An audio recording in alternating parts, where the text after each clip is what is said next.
கண்டிப்பாக ஆனந்தி. குறிப்பாக கடந்த சட்டமன்ற தேர்தலுக்கு பிறகு அதிமுக இரு அணிகளாக பிரிந்திருந்தது. அதாவது எடப்பாடி பழனிசாமி தலைமையில் ஒரு அணியும், எஸ்பி வேலுமணி மற்றும் சி.வி. சண்முகம் தலைமையில் மற்றொரு அணியும் என இரு அணிகளாக பிரிந்திருந்த நிலையில் தற்பொழுது சி.வி. சண்முகம் தரப்பிலிருந்து அதிமுக ஒரு அணியாக மீண்டும் இணைவதற்காக தற்பொழுது ஆலோசனை கூட்டம் ஆனது எடப்பாடி பழனிசாமி இல்லத்தில் தற்பொழுது நடைபெற்று வருகிறது. குறிப்பாக 2026 சட்டமன்ற தேர்தலில் அதிமுக வெறும் 47 தொகுதிகளில் மட்டுமே வெற்றி பெற்ற நிலையில் கட்சியின் தோல்வி குறித்து ஆராய பொதுக்குழுவை கூட்ட வேண்டும் என எஸ்பி வேலுமணி தலைமையிலான நிர்வாகிகள் போர்க்கொடி தூக்கியிருந்தனர். இந்த நிலையில் இதையடுத்து கட்சிக்குள் ஏற்பட்ட உட்கட்சி மோதல் உச்சத்தை எட்டிய நிலையில் தற்பொழுது எஸ்பி வேலுமணி உள்ளிட்ட அதிருப்தி அணியினரை கட்சியிலிருந்து நீக்க எடப்பாடி பழனிசாமி அதிரடி நடவடிக்கையாக எடுத்திருந்தார். இந்த நிலையில் தங்கள் மீது எடுக்கப்பட்ட நடவடிக்கைகள் மறுபரிசீலனை செய்ய வேண்டும் என்று, தேர்தல் தோல்வி குறித்து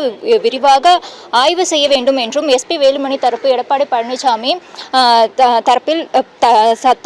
தரப்பில் சமரச பேச்சுவார்த்தை நடத்தியதாக தகவல் வெளியாகியிருந்தன.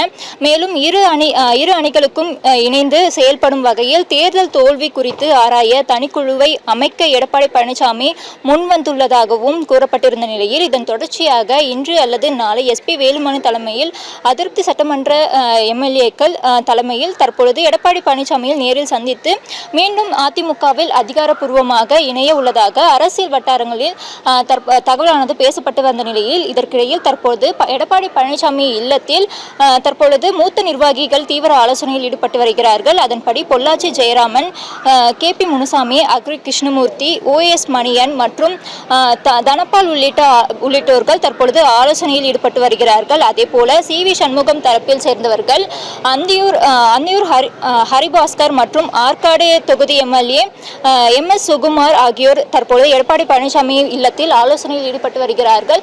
குறிப்பாக இவர்கள் 2 மணி நேரத்திற்கு மேலாக தற்பொழுது ஆலோசனையில் ஈடுபட்டு வருகிறார்கள்.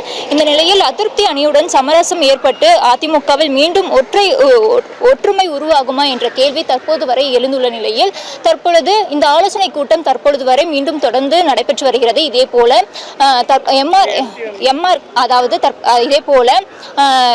சி.வி. சண்முகம் மற்றும் MR விஜயபாஸ்கர் தற்பொழுது அவர்களும் ஒரு தரப்பில் ஆலோசனையில் ஈடுபட்டு வருகிறார்கள். இந்த நிலையில் இன்னும் சிறிது நேரத்தில் அதிகாரப்பூர்வ அறிவிப்பானது வெளிவரும் என எதிர்பார்க்கப்படுகிறது. ஆனந்தி.